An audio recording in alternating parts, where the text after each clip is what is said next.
Imagine living your everyday life, never knowing that someone is watching you and watching every single move you make. They could be indistinguishable from anyone else, even pleasant and friendly. But behind that polite smile lies a predator, a person who had killed many before and is already working on the next one. Hi guys, welcome back to the channel. In today's video, we are going to explore 3 scary and true serial killer horror stories. These stories will keep you looking over your shoulder long after the video ends. These are not the tales of fiction, but real individuals whose sinister actions have left a lasting mark on history. Last night at Oxford Apartments, the chilling story of Jeffrey Dahmer. Jeffrey Dahmer, infamously known as the Milwaukee Cannibal, was one of America's most notorious serial killers. Between 1978 and 1991, Dahmer preyed upon young men, inviting them into his apartment, where he carried out murder, dismemberment, and cannibalism. His gruesome crimes shocked the nation, as he admitted to not only killing his victims, but also engaging in acts of necrophilia and preserving body parts as trophies. It was a torrid summer night in Milwaukee. Kevin had moved into a small, rundown apartment complex on North 25th Street, Oxford Apartments. There was no choice for him as the rent was low, and he had just lost his job. On his third night returning to his apartment, he noticed something amiss. There was a man in the hall staring at him. He had a gangly way of standing. 2 bags of groceries dangled from his arms. His skin was pale and his hair was a mess of blonde. The man's lips curled into a thin smile, and Kevin nodded politely and scurried by. Midnight rolled around, and those noises started going on in the thin walls, thuds that were almost low. Kevin sat up in bed, listening to the sounds and noise coming from the apartment right next to his, which worried him immensely. He tiptoed toward the door, pressing his ear against the cold surface of it. Now he could hear the sounds more clearly. It sounded like something was scraping, dragging across the floor, followed by a slight moan, soft and almost silent. He couldn't take it much longer. He grabbed his keys and stepped out into the hallway. It was spooky quiet in there. He slowly walked to the apartment next door. He reached up to knock but stiffened. The other man had already gotten ahead of him and was now standing in the doorway. Jeffrey Dahmer was his name. Kevin hadn't found that out until now. Jeffrey asked Kevin if he needed any help, in a low but tinting voice. Kevin replied in negative.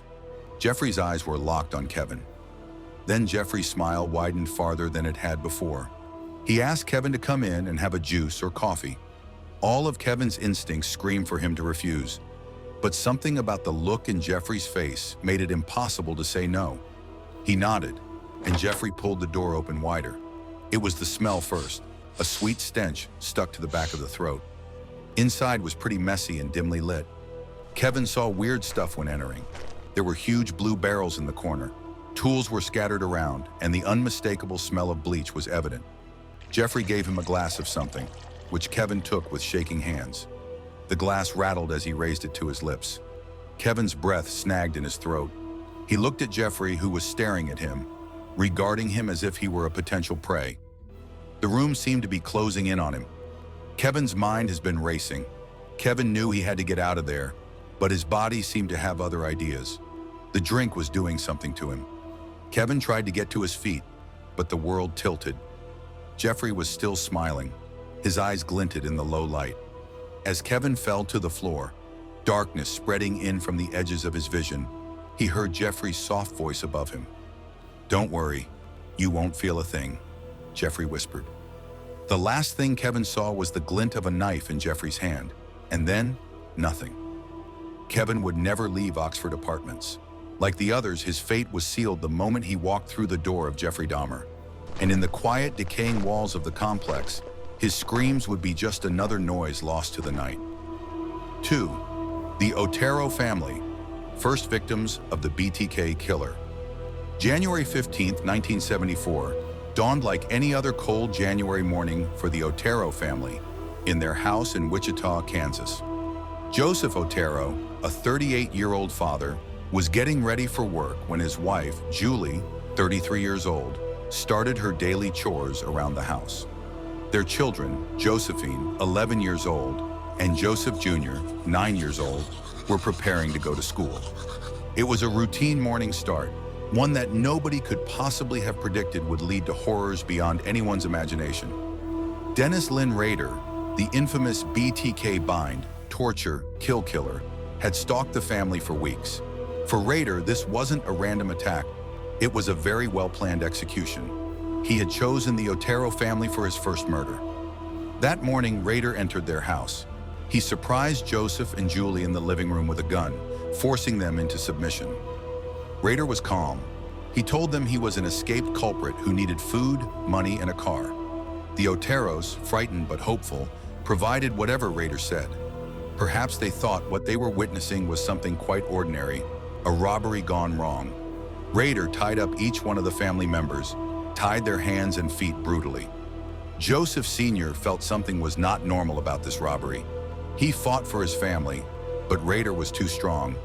He strangled Joseph Sr. to death in front of his wife and children with a chilling calmness. The fight was brief, but its atrocities echoed in the cries of Julie and the children. Julie was next. Rader wrapped a rope around her neck, slowly tightening it as he feasted on the fear in her eyes. She begged for her children's lives, but there was no desire in him to show mercy. Julie lived out her last moments in terror and despair as she saw her children bound and helpless, soon to follow her into the same demise. Joseph Jr. and Josephine had been crying all along. Their young minds simply could not understand the horror that surrounded them. But Rader had yet to be done. He went agonizingly slow with Joseph Jr., throttling him with a rope, where he watched as all life leached out of his small body. The boy's final living breaths were a silent struggle, a last desperate plea for life, which was heard by no one. Then Rader went to Josephine. He took her to the basement, where he hanged her onto a pipe. She was swinging as the noose tightened around her neck. Rader witnessed as she died, with a satisfaction slowly creeping over him as she strived to gasp for air. When it was over, Rader walked out of the house with a chilling stride as if nothing had happened. Dennis Rader had murdered 10 people from 1974 to 1991. He chose his victims carefully, often watching them for weeks before striking. He also sent taunting letters to police in 2004 and was finally arrested on January 19, 2005. He was given 10 life imprisonment sentences in El Dorado Correctional Facility.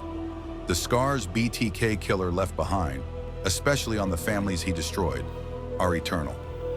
His horrifying legacy reminds us that true evil can lurk behind even the most familiar faces, waiting for the moment to strike. 3. The story of Jack the Ripper, a nightmare of Whitechapel. It was 1888, and Whitechapel was hooded with mist, dim, narrow streets, and a breeding ground. The locals whispered behind covered mouths.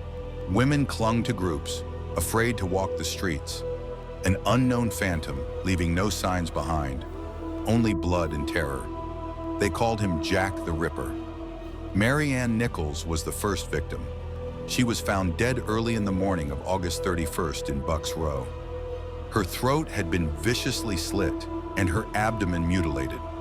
The savagery was so unlike anything known to that fair city.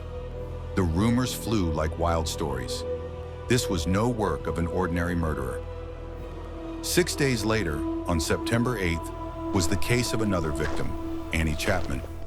Her body was found in the backyard of 29 Hanbury Street. Like Mary, her throat was cut very deep, nearly severing the head from the body. However, what made the scene even more horrible was the care taken by the killer in removing her organs. He seemed to be acting like a surgeon of death who worked under the cover of night. Panic gripped Whitechapel. Street women sensed there was the Ripper about each corner. The police were powerless. They patrolled in greater strength than ever before, but the Ripper stayed out of their way, appearing to be always one step ahead. The letters began arriving, mocking the authorities. One of them was signed with blood, describing from hell.